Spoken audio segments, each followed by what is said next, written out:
Hello Malayali മക്കളെ വണക്കം. സത്യം പറഞ്ഞ ഈ വീക്കിലി ടാസ്ക് എന്താണെന്ന് പോലും എനിക്ക് മനസ്സിലായിരുന്നില്ല.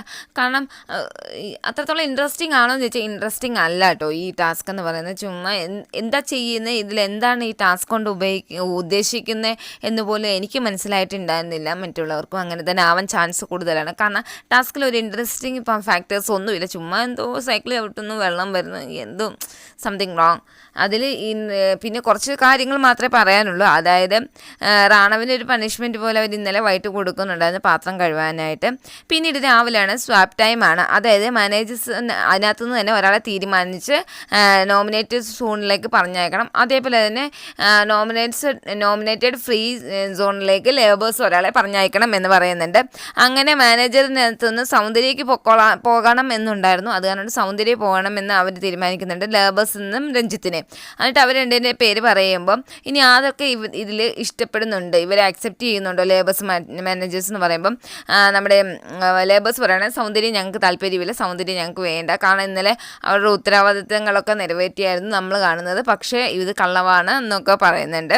അത് കഴിയുമ്പോഴത്തേക്ക് ഇത് ആദ്യമേ രഞ്ജിത്തിനെ അക്സെപ്റ്റ് ചെയ്യുന്നുണ്ടെന്നാണ് മാനേജേഴ്സ് പറഞ്ഞത്. പക്ഷേ സൗന്ദര്യം അക്സെപ്റ്റ് ചെയ്യാത്തതുകൊണ്ട് രഞ്ജിത്തിനെ അക്സെപ്റ്റ് ചെയ്യുന്നില്ല എന്ന് പറയുന്നുണ്ട്. അപ്പോൾ പിന്നെ ഒന്നും കൂടെ ഡിസ്കസ് ചെയ്തിട്ട് വരാൻ പറയുന്നു. ഇനി അത് മാറ്റം ഉണ്ടാവില്ല എന്ന് പറയുന്നുണ്ട് കേട്ടോ.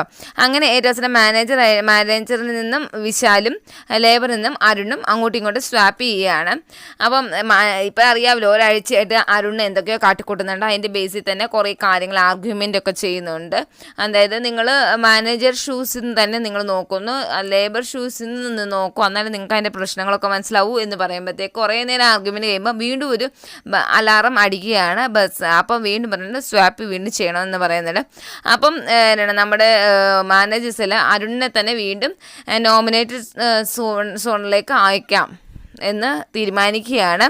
അപ്പോൾ ലേബേഴ്സിൽ നിന്നും ഒരാളെ തീരുമാനിക്കാൻ അവരോടും പറയുന്നുണ്ട്. അങ്ങനെ മാനേജറിൽ നിന്ന് അരുണിനെ തന്നെ അയക്കുന്നു, റിട്ടേൺ അയക്കുന്നു. ലേബറിൽ നിന്ന് പവിത്രയാണ് കേട്ടോ ഇങ്ങോട്ട് മാനേജറിലേക്ക് അയക്കുന്നത്. അങ്ങനെ അത് കളിക്കുന്നുണ്ട്. അത് കഴിയുമ്പോൾ വീണ്ടും കുറേ നേരം കഴിയുമ്പോൾ വീണ്ടും നമ്മുടെ അലാറം അടിക്കുകയാണ്. അതായത് മാനേജർ വന്ന് ഒരു ലേബറിൽ നിന്ന് ഒരാളെയും ലേബേഴ്സ് വന്ന് മാനേജറിൽ നിന്ന് ഒരാളെയും തീരുമാനിക്കാൻ എന്ന് പറയുന്നുണ്ട്, സ്വാപ്പ് ചെയ്യാൻ പറയുന്നുണ്ട്. അങ്ങനെ മാനേജേഴ്സ് എല്ലാം കൂടെ ലേബേഴ്സിൽ നിന്നും അൻഷിതയാണ് തീരുമാനിച്ചിരിക്കുന്നത്. ലേബേഴ്സ് നിന്നും ലേബേഴ്സ് എല്ലാം കൂടെ മാനേജറിൽ നിന്ന് തിരഞ്ഞെടുത്തിരിക്കുന്നത് മഞ്ജരിയായിരുന്നു. അപ്പോൾ അവരോട് ചോദിക്കുന്നുണ്ട് നിങ്ങൾക്ക് താല്പര്യമുണ്ടോ എന്ന് ചോദിക്കുമ്പോൾ അവർ രണ്ടുപേരും പറയുന്നത് ഞങ്ങൾക്ക് താല്പര്യമില്ല. അപ്പോൾ ബിഗ് ബോസ് നിങ്ങൾക്ക് താല്പര്യം നിങ്ങൾ പോകണ്ട, പക്ഷേ നിങ്ങൾക്ക് പകരമായിട്ട് ആരെ പറഞ്ഞു വിടൂ എന്ന് ചോദിച്ചപ്പം അൻഷിത പറഞ്ഞിട്ട് അരുണിനെ പറഞ്ഞു വിടൂ എന്ന് പറഞ്ഞു. വീണ്ടും മാനേജേഴ്സിനകത്തോട് വരികയാണ് കേട്ടോ. മഞ്ചേരിക്ക് പകരം മുത്തുക്കുമർ ലേബേഴ്സിനകത്തോട്ട് പോവുകയാണെന്നും പറയുന്നുണ്ട്. അങ്ങനെ ഷിഫ്റ്റ് ആവുന്നുണ്ട്. വീണ്ടും അങ്ങോട്ട് കണ്ട അരുണിനെ അവരങ്ങോട്ട് തന്നെ ആക്കി. അങ്ങനെ നോമിനേറ്റഡ് ഫ്രീ സോണിലേക്ക് അരുണിനെയും നോമിനേറ്റഡ് സോണിലേക്ക് മുത്തുക്കുമറിനെ പറഞ്ഞു വിട്ടിട്ടുണ്ട് കേട്ടോ. അത് ചെയ്യുമ്പം അതേപോലെ തന്നെ അൻഷിതയും റാണവും കൂടെ ഒരു ആർഗ്യുമെൻ്റ് അതിനകത്ത് നടക്കുന്നുണ്ട്. അതായത് ഒന്നിന്ന ടൈമിൽ ഓരോരുത്തർ ചവിട്ടാൻ നല്ലതാണ്. ഇന്നലെ അൻഷിതയ്ക്ക് പകരം ഞാൻ ചവിട്ടാൻ അൻഷിത സമ്മതിച്ചില്ല എന്നൊക്കെ പറഞ്ഞ ഒരു അനാവശ്യമായിട്ടുള്ളൊരു ടോക്ക് അവിടെ ഉണ്ടായിട്ടുണ്ട്. അൻഷിത ഓവർ റിയാക്ടിങ് ചെയ്യുന്നുണ്ടായിരുന്നു. അത് കഴിയുമ്പോഴത്തേക്ക് അൻഷിതയാണ് ബെസ്റ്റ് ലേബറായിട്ട് മഞ്ജരി തിരഞ്ഞെടുത്തിട്ടുണ്ടായിരുന്നു മാനേജേഴ്സിനകത്ത്. അപ്പോൾ അതിനകത്ത് പറഞ്ഞാൽ നിങ്ങൾക്ക് 2 ഷിഫ്റ്റിൽ ആരെ വേണമെങ്കിലും തീരുമാനിക്കാം, ഇല്ലെങ്കിൽ നിങ്ങൾക്ക് വേണമെങ്കിലും ഷിഫ്റ്റ് ഒന്ന് ഒഴിവാക്കി കൊടുക്കാം. അങ്ങനെ ഒരു അഡ്വാൻറ്റേജ് നമ്മുടെ അൻഷിതയ്ക്ക് കിട്ടിയിട്ടുണ്ട് കേട്ടോ. വേസ്റ്റ് എംപ്ലോയി ആയിട്ട് ആരെ തിരഞ്ഞെടുക്കണമെന്ന് നോക്കിയപ്പോൾ ആരുമൊന്നുമില്ല, എല്ലാവരും നല്ല ജോലിക്കാരാണ് എന്ന് പറയുന്നുണ്ട്. യൂണിയൻ ലീഡറിനെ അതിനകത്ത് തിരഞ്ഞെടുക്കുന്നുണ്ട്. അതിൽ 3 പേരെ വെക്കാൻ പറയുന്നുണ്ട്. ആ 3 പേരെ അവർ പറയുന്നുണ്ട് ലേബേഴ്സ്. അത് കഴിയുമ്പം ജാക്ലിൻ ബാത്റൂമിൽ പോകുമ്പോഴത്തേക്ക് പവിത്ര വന്ന് ഇൻഫോം ചെയ്യുന്നുണ്ട്. അപ്പോൾ മുത്തുക്കുമറാണ് ചവിട്ടുന്നത് ബാത്റൂമിൻ്റെ എന്ന് പറഞ്ഞത്. പക്ഷേ മുത്തുക്കുമർ അത് ചവിട്ടാതെ ഇങ്ങനെ വീല് കറക്കി വിടുന്നുണ്ട്. വീല് കറങ്ങണമല്ലോ എന്നാണല്ലോ പറഞ്ഞിരിക്കുന്നത്, നമ്മൾ ചവിട്ടണം എന്ന് പറഞ്ഞിട്ടില്ലല്ലോ എന്ന് പറയുന്നുണ്ട്. അത് കഴിയുമ്പോഴത്തേക്ക് ബിഗ് ബോസിൻ്റെ അനൗൺസ്മെൻറ്റ് വരികയാണ്, ബാത്റൂം ഇനി ഉപയോഗിക്കാൻ പാടില്ല എന്ന്. അപ്പോൾ ചോദിക്കുന്നത് അതെന്താ? അപ്പോൾ അതിൻ്റെ എക്സ്പ്ലനേഷനായിട്ട് മുത്തുക്കുമർ ഇങ്ങനെ കാണിച്ചുകൊണ്ടാണ് ബാത്റൂം ഉപയോഗിക്കാൻ പറ്റാത്തത് എന്ന് പറഞ്ഞിട്ട് മുത്തുക്കുമർ എല്ലാവരോടും മാപ്പ് പറയുന്നുണ്ട്.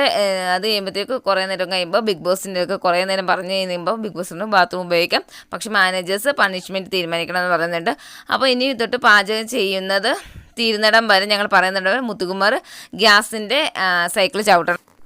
അതായിരുന്നു പറഞ്ഞിട്ടുണ്ടായിരുന്നു. പിന്നെ യൂണിയൻ ലീഡറിനെ തിരഞ്ഞെടുക്കുന്ന റാണവനെ തിരഞ്ഞെടുക്കുകയാണ് കേട്ടോ. ഇന്നത്തെ എപ്പിസോഡിൽ ഇത്രയേ ഉള്ളൂ. സത്യം പറഞ്ഞാൽ എനിക്ക് ഈ വീക്കിൽ ടാസ്ക് ഇഷ്ടപ്പെട്ടിട്ടില്ല. കാരണം അതിനകത്ത് കളിക്കാനും ഒന്നുമില്ല, നമുക്ക് കാണാനും ഒന്നുമില്ല കേട്ടോ. പൊട്ടയായിട്ടുള്ളൊരു ടാസ്ക് ആയിരുന്നു.